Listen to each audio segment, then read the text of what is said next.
You don't want privacy invading cameras, eye tracking on you when you're surfing on the web. The moment you go look at something, within seconds, you have other content and other advertisements being served at you. It's a complete invasion of your privacy. I don't think people want that. So we said we're going to do this with no eye tracking, no head tracking. So when you go from left to right, in front of it, there's no transition cones. I should be able to sit anywhere I want in the living room and be able to watch really good high quality 3D without the glasses. Mathu Rajan is on a mission to change the way we experience screens. As CEO of Visual Semiconductor, he's bringing 3D holographic displays to life. This could be the biggest screen shift since HD.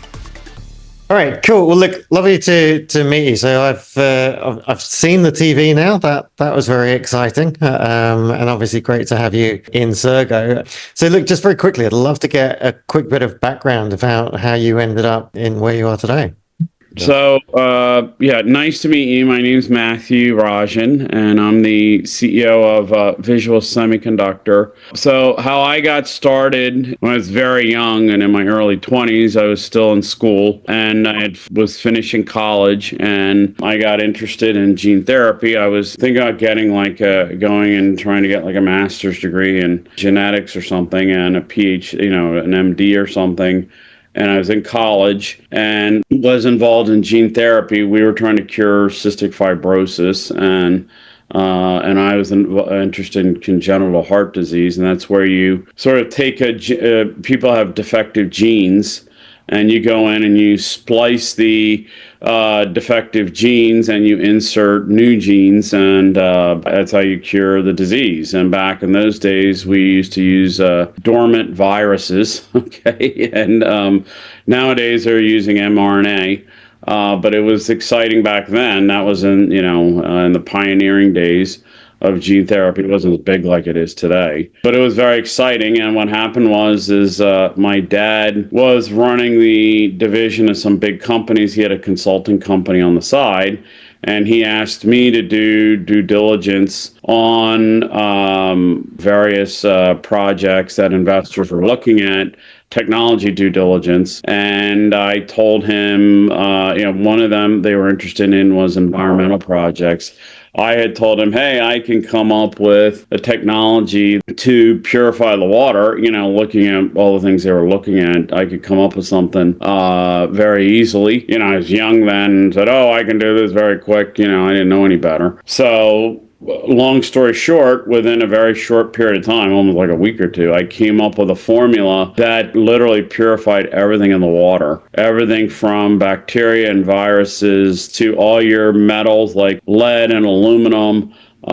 We took all that out, all your chlorine out of the water, and also all your organics like pesticides and herbicides, and all your radioactive things like radium and radon and uranium. We could literally purify everything. It was a technology called zero water, and we turned that into a product, which wasn't easy. We had to figure out how to mass produce it because this was a new technology. I had to figure out how to manufacture it. Then we went and put it into all the major retail stores in the United States and got it into like Home Depot and Walgreens and Bed Bath and Beyond and Target and Walmart, and came up with a radio campaign and then a TV campaign. We're advertising on all your cable news channels, and it went to number 2 in the United States.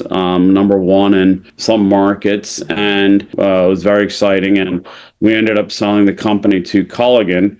And during that time, I ended up going to California and to New York and developing all kinds of relationships. And on a business trip to California, I was introduced by the semiconductor companies to a group of Taiwan Americans who wanted help with sort of management, and they wanted me to be CEO and help them with fundraising and sort of build the business because they knew a little bit of my background. So we teamed up and I became the CEO. We set up a company, and, their problem was they were selling things in the electronics industry and they were in the technology industry, and everybody has the same technology. And I told them, hey, if you want to have a big company, You need something unique, something different, something proprietary with a barrier to competition. So I asked the question, where is the industry going over the next 20 years? And it was pretty clear that Moore's Law was having a huge impact on the industry. It was clear between the smart chips doubling in power and the panels were doubling in power. Now the big thing is quantum computing, but Moore's Law was having massive impact on the entire technology industry and society in general. But the dilemma was there was no applications to really harness the power of Moore's Law. And there just wasn't any. So if you remember, like with the panels, we used to have tube sets. Then from tube sets, high definition came out, which is 1080p or 2 million pixels, and pixels are red, green, blue. Then we had DVDs. Then you had Blu-rays coming out, which is more enhanced, 1080p. And then you had 4K come out, which was the 8 million pixels. And the problem is the human eye can only see 2.5 million pixels in flat 2D. The pixels will just sit on top of each other if you're adding too many pixels. So you remember Steve Jobs came up with that phrase retina display, where the pixels are just sitting on top of each other. And what he was discussing really was the phenomenon of both, the panels and even the chips and everything. It's just increasing in power, just an incredible rate. And you're seeing now, AI and all these other technologies are taking off. And I would argue a lot of it is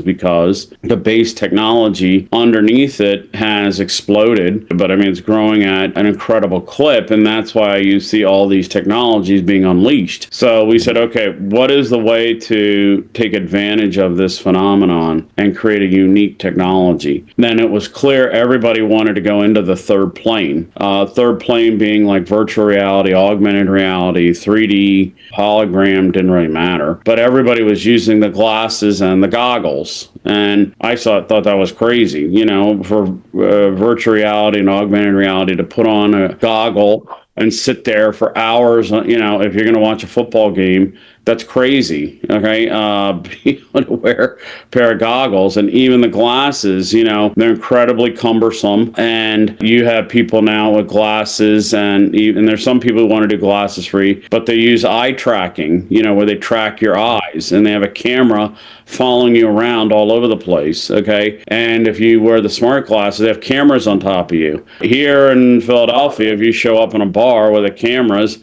and you're recording people, you're going to walk out of there with a black eye. And you don't want privacy invading cameras, eye tracking on you when you're surfing on the web. If you see like social media and if you're experienced with even surfing on the web, the moment you go look at something, within seconds, you have other content and other advertisements being served at you.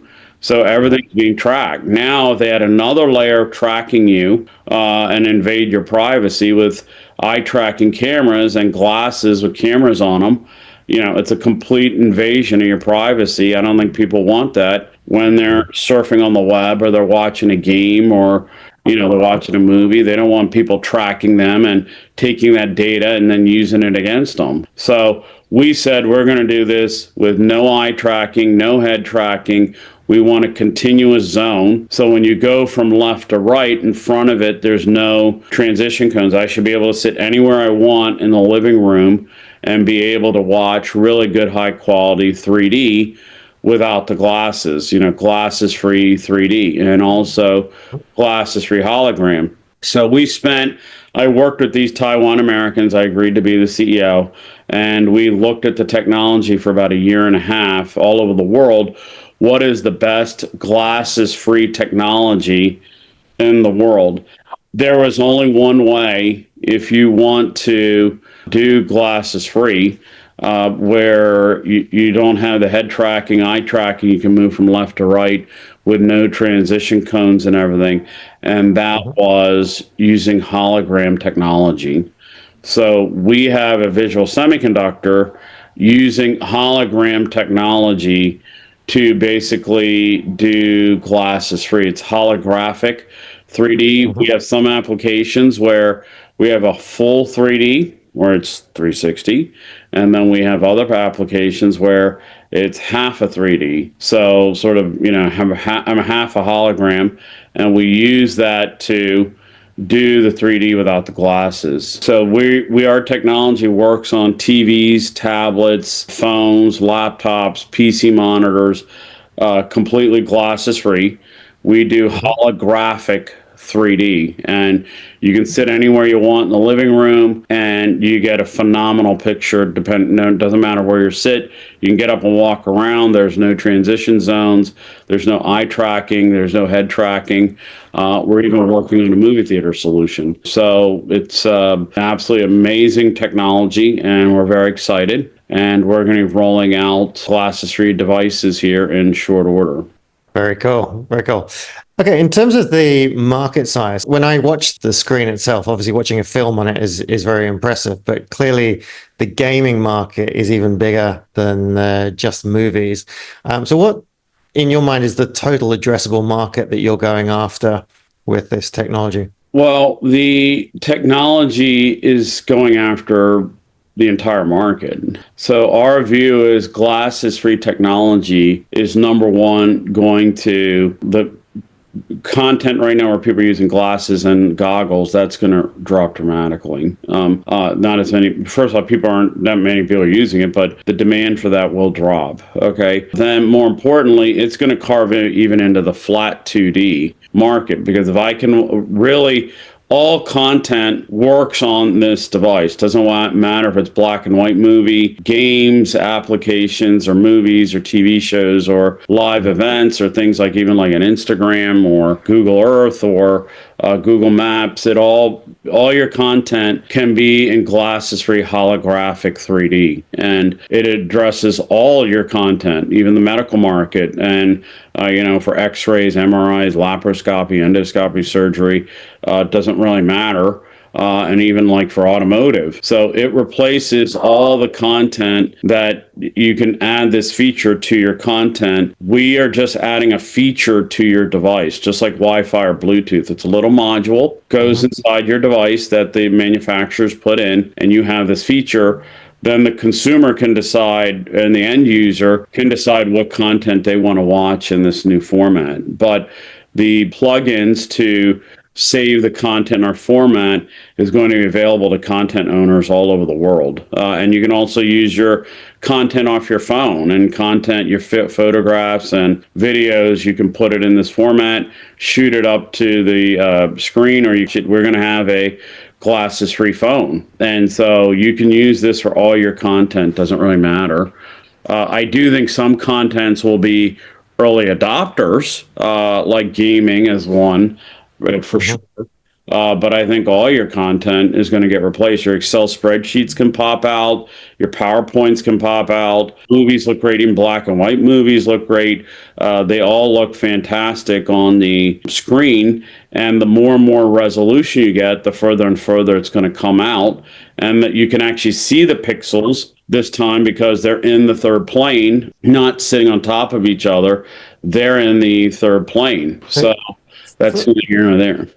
Okay, cool. From a business perspective, you've mentioned that there's several industries or multiple industries that this is going to impact. Where is your focus as a business? Where's the low-hanging fruit? Where's the quick wins that move this forward for Visual Semiconductor? Yeah, the initial forays in the TV market. The reason is TV, people want, this is very dramatic, okay?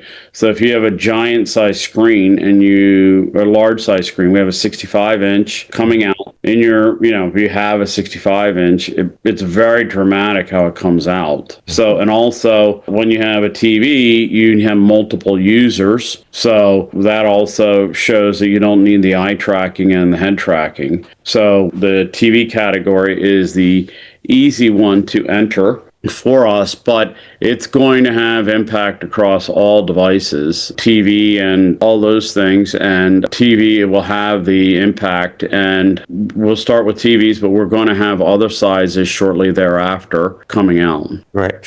Okay. In terms of the moat, I guess, like in terms of protecting this, clearly you've built some fantastic technology.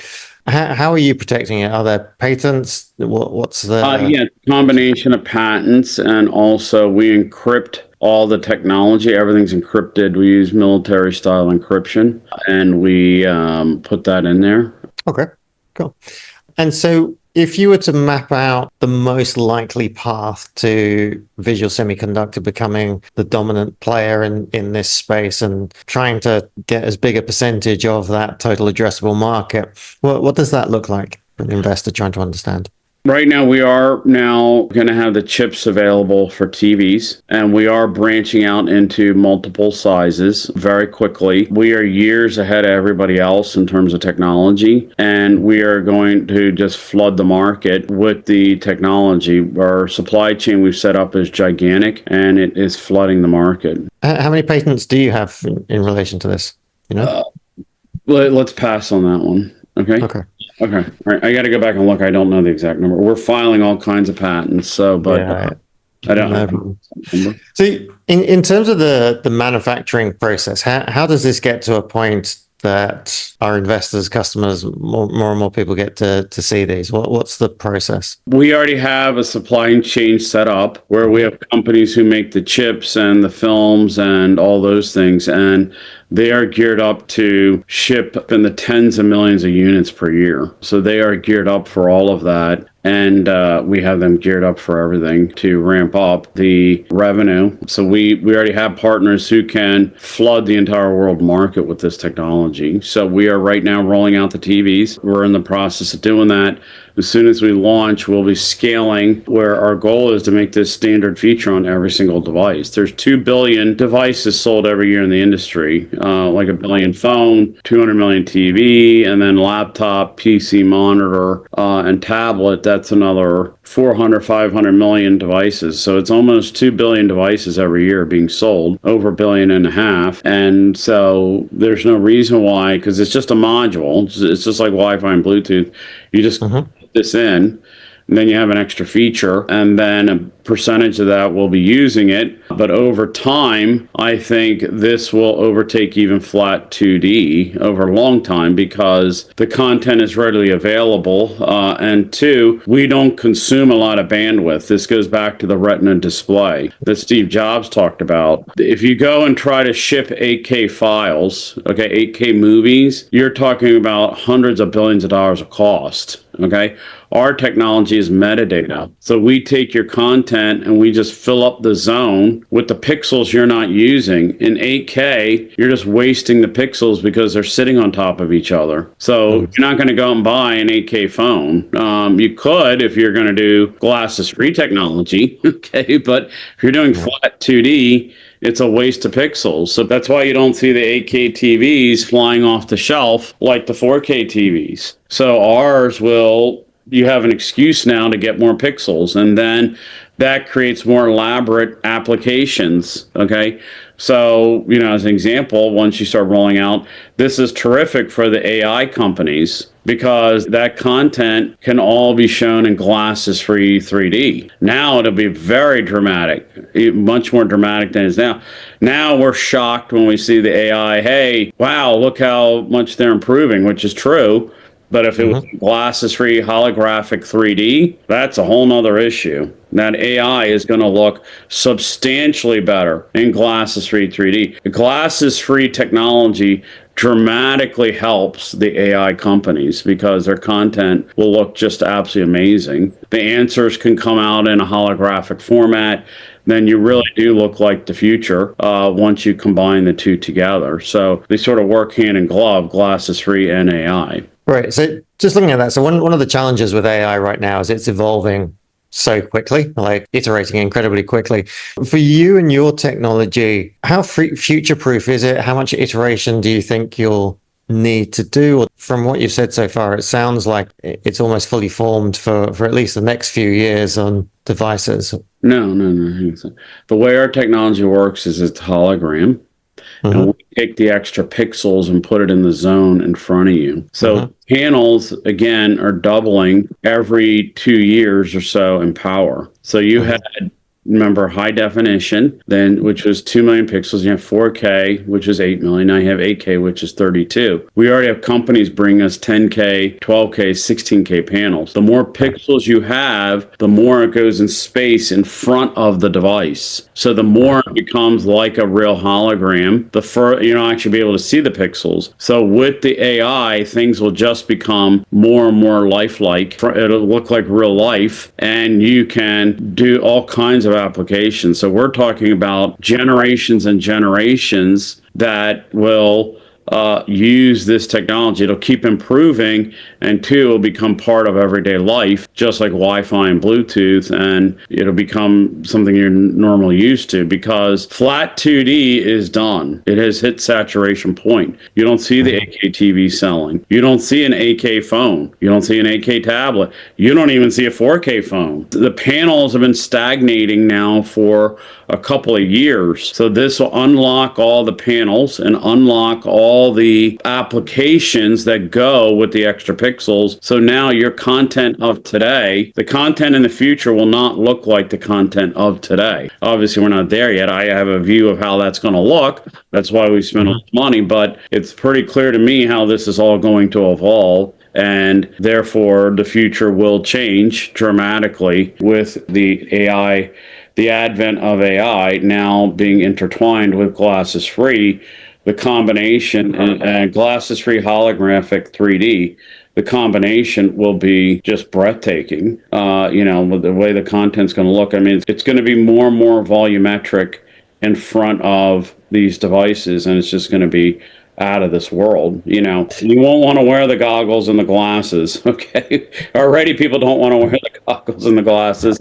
A lot of people are pushing back. They're going to push back even more with this technology, and they definitely don't want to be having cameras staring at them. So this is going to explode, and AI and glasses free together will just, already the AI is making amazing content.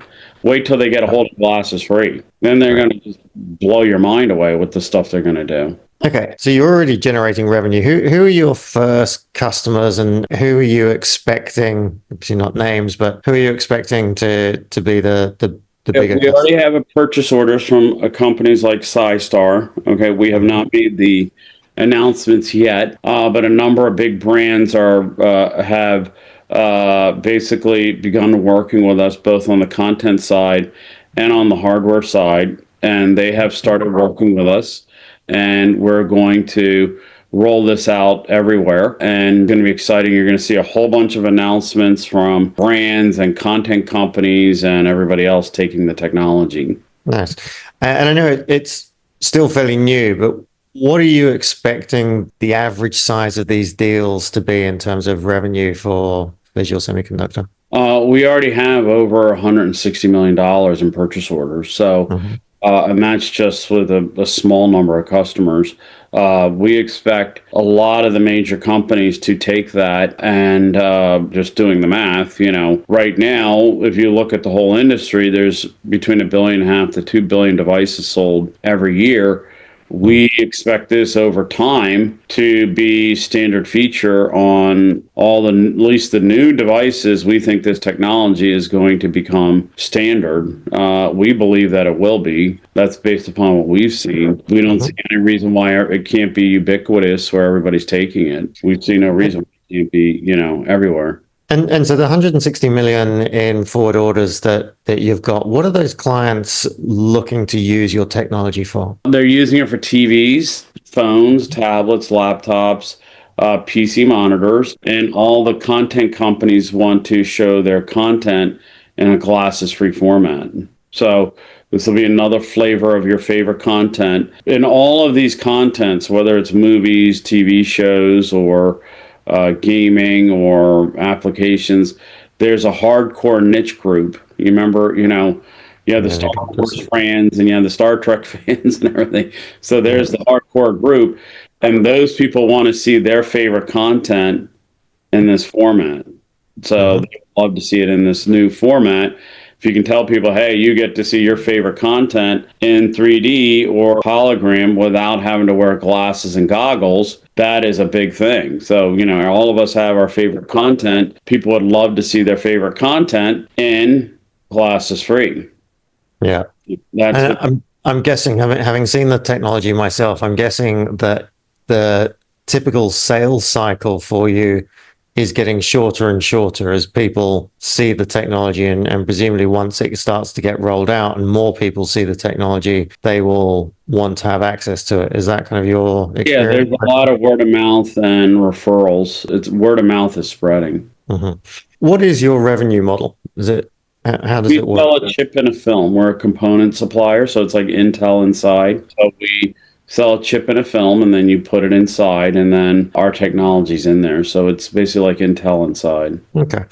And again, I know it's early days, but in terms of your cost of acquiring a customer, presumably the manufacturers, and then how much you need to get to a profitability, do you kind of have some ideas around those timeframes? We already have enough purchase orders to make the company profitable, which we're processing. And our customers and our shareholders are financing it. So we are raising capital and those things, but it's not like we need money in order to get to break even and those things. We are right now in the process of setting things up, and it's going on its own. We are raising money, and because people like to have shares in the company because they think it's going to be incredibly valuable over time. And so we are making shares available to investors, but they think they're trying to get it because they think it's worth a lot of money and those things. But we are organically growing the business right now. Okay. And are you, from the companies that you're talking to, obviously this helps them to move models. So it's you become a component in their business success. Are you also seeing that it's introducing new potential business lines and new ways of thinking about how industries approach things just because of what your technology does? Oh, absolutely. Yes. That's the first thing happened in the meeting.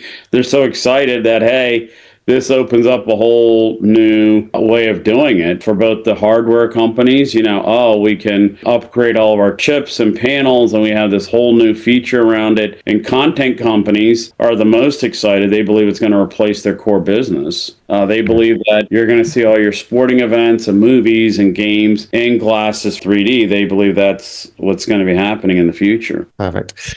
All right. Well, let's finish up with a bit of your industry insights and allow you to kind of do a bit of the future visioneering for us that aren't in that space. So where do you see this 3 to 5 years out? What does it look like? I think most of your major devices will have this as a feature, and I believe that most of your major content companies will have a glasses-free version available. I believe that this is as big, in my opinion. It's just my opinion. I believe that this is just as big as going from black and white to color. You remember when Sony came out with the Trinitron? This is as big as the Trinitron. I think it's that big. I think this is one of the big mega trends, along with AI and quantum computing and those things. This is the new megatrend that is coming between AI and this, and there's a couple other megatrends, but this is a giant megatrend, way bigger than the goggles and the glasses. And I think with the advent of both quantum computing and AI, it's just going to explode. Nice. So any final message to somebody sitting on the fence about investing in VSI? Well, everybody's investment decision is their own, but this is the great thing is we're going to be public, so you can decide how long you want to hold and keep, how long you want to hold them. But this is a giant opportunity that is just absolutely breathtaking, and we're the market leader soon, and I think we will be completely dominating the category at some point. And we think the future is incredibly bright. Awesome. Future's bright and 3D. Yes, and glasses free. And glasses free. Awesome, Matthew. Thank you very much for your time. That was fantastic. Really, really good.